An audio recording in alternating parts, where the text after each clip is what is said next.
Kaden, well done, mate. You attacked with about 15k to go, 17k to go, and a little gap opened. What do you think was going on there between Jake and Frank? Do you think they'd kind of put you in the sprinters box and didn't expect you to do what you did?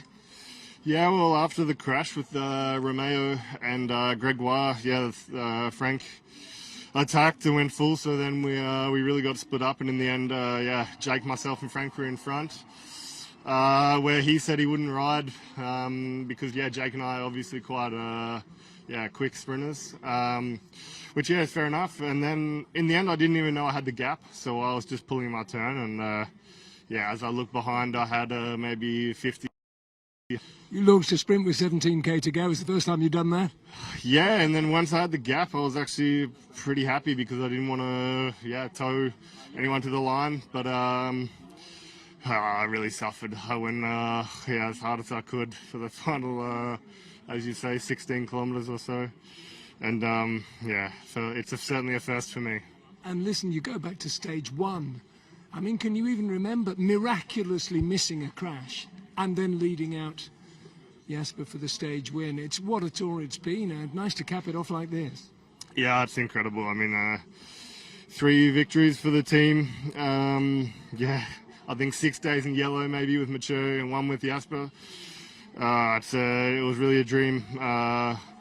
First, it was a dream to participate in the tour with the team. Riding for Jasper is also something I didn't take lightly. I prepared, months and months after from the beginning of the season with the idea to do a perfect lead out in Lille. I studied the final to do the best job I could. And I think, up until today, that was one of the highlights of my career for sure, taking the yellow jersey with Jasper after a super lead out from the team then. And to now get my first stage of the tour, stage 20 from the breakaway solo, it's quite strange to me. Kaden, you're not going to get your second stage in the tour tomorrow, are you? Oh, I'm going to enjoy this one tonight. The plan was to try today, see what happened, and tomorrow, of course, we go into it to see what opportunities, show themselves. For the moment, I'm going to enjoy this. Well, Jay, let's cut to the chase, or rather the chase that Frank van den Broek wouldn't collaborate with about 16 kilometres to go. Just tell us what happened. What did he say? I don't know. He didn't want to ride with us. I think, at that point we were riding for a top 3. I don't think it was really likely that the guys were going to come back from behind us. And he probably didn't fancy his chances against me and Kaden in the sprint. But with that climb so close to the finish as well, like if he'd just collaborated with us, he definitely had the legs to try and hit us and try something there. And I think me and Kaden would have probably struggled to close him there. So I wasn't going to just take him to the climb for him just to hit us in the final and ride away on his own. So I had the thought process: you've got to be willing to lose it to try and win it. And it made sense in my mind at the time just to try and bluff it a bit. And he tried to bluff a bit harder, and obviously he came away with second in the end on the stage, so chapeau to him. But it's frustrating. And what was the scenario you sort of had in your head at that point? Was it 3 of you coming to the finish together and you being the fastest? I think that would have been the ideal scenario, certainly. We knew we had to collaborate, and it was definitely a top 3 for each of us. And I was probably the one to come away from that with the least. But proud of the ride that I did today, considering. And it's just one of them. It's bike racing, isn't it? Rightly proud of the ride you did, but it must be pretty bitter as well. Yeah. I mean, it wasn't actually even the plan for me to go in the breakaway today, and kind of found myself in the peloton with good legs after the first 2 climbs. And they were rolling attacks, and Chris and Joe had been covering quite a lot, so I followed the moves there and found myself in the front. And then me and Matteo Trentin were just chatting with each other, just saying to each other, what are we doing here, kind of thing. And we knew we just had to make it over the 3k steep climb, and then maybe we was in the game to play for the win. And obviously I was there and had good legs, and executed a pretty good ride. I think I had to bluff, and that's part of bike racing, and it doesn't always pay off, but when it does, it's pretty sweet. And today is just one of those days where you know, it didn't pay off, and yeah, you kind of leave it with a bitter taste in your mouth. And just last one, you do get save of the day for not going down on the descent when unfortunately Romeo and Gregoire did go down.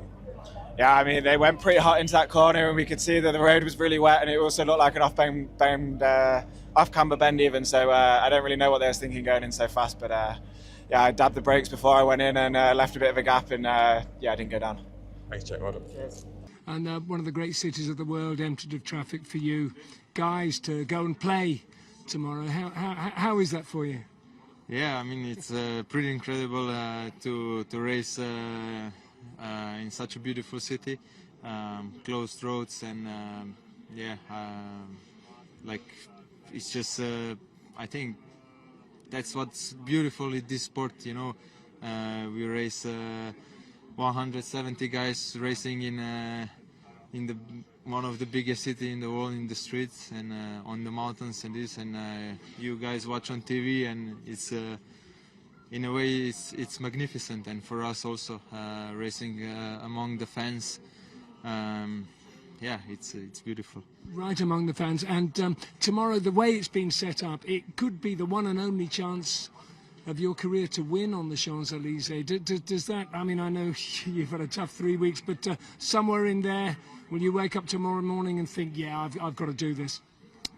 I mean, in which year was in 2022, I did my PB on 20-minute power on Champs-Élysées circuit, so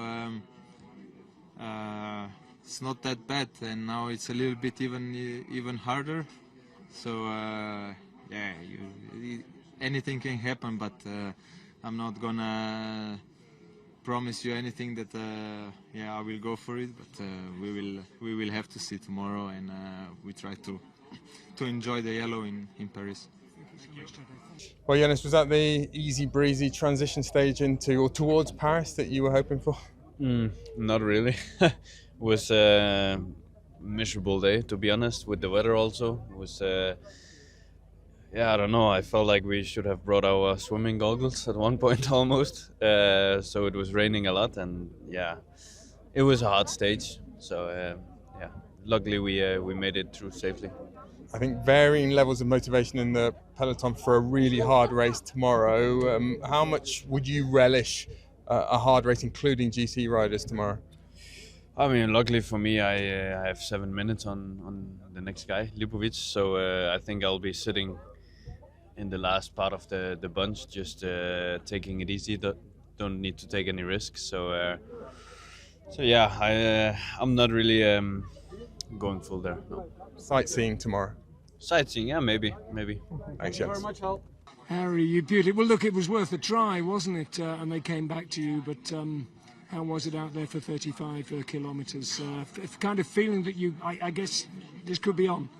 Yeah, I think you never know until you try, and today left me a bit disappointed, but yeah, I mean, I think if you have the right rider with you, sometimes that could have been the move. So yeah, disappointed, but also, yeah, what can you do? I think I tried everything I could, and at the moment that I was by myself, I sort of had to do everything I could to try and stay away, and yeah, in the end, the race played out a bit differently, and another Australian won solo, so hats off. And it's been a great Tour de France for you, Harry. You've really shown yourself in the mountains, working for Ben Healy. You've got a rider in the top 10, and that must give you some satisfaction. Shame it couldn't come off today, but a good 3 weeks. Yeah, I think we've been super motivated every single day of the tour. The directors this morning said to go out there as if we hadn't done anything and that the tour had been a failure, just to sort of kick us up the arse. But yeah, I think we've really showed a fighting spirit, and yeah, even on our bad days, we've gone down fighting, and I think that really says a lot about a team. So yeah, I'm pretty proud to ride for EF and to show what we've done this tour.